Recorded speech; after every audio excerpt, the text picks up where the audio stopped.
Hello! Namo.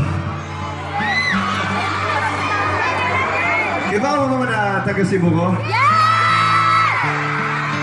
Iba mo?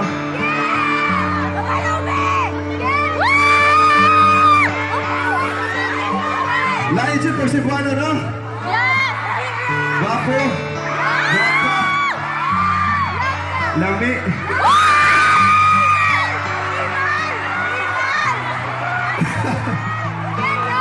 Gano'n mo yung masayaw?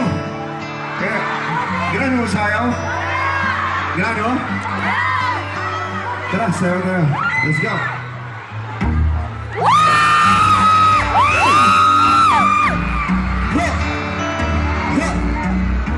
Ano dito?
Cebuano. Yes. Nako. Ginawa ko bumabalik na rin pero busy man kayo akong schedule. So, siguro sa summer. Ang sweet naman ang good oy. O, diba? Ang sweet. Bumalik, ha?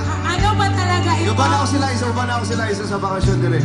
Oo, diba? So, yung uban mo sila isa, ito yun mo sa Cebu sila isa. Ito, atubi ko slope sa mga tuki ba?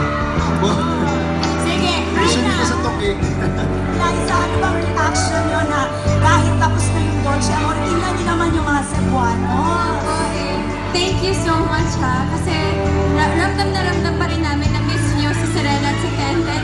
Kasi kahit kami naman po nami-miss na namin sila. At sana hindi po ito yung last time na magkita-kita ulit tayo. Sana sa susunod naming show or movie, supportahan nyo pa rin kami. Ayun, diba? So, we will wait for more projects for Lisken. Diba? Kasi sa dami-dami naman ang kinilig sa story nyo, including ako. And of course, nilagyan sila itong mga kapatid ng review. Natawag na itong mga kapatid. Once again, si Joseph Marcos! Ayun! Si River Cruz. Mr. River. Ang friend si River. Diba?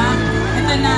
And once again, pasalamatan natin lahat ng mga sumuport sa Dolce Amore ng message nyo ulit sa lahat-lahat na nagmamahal sa inyo. Let's start off with Joseph.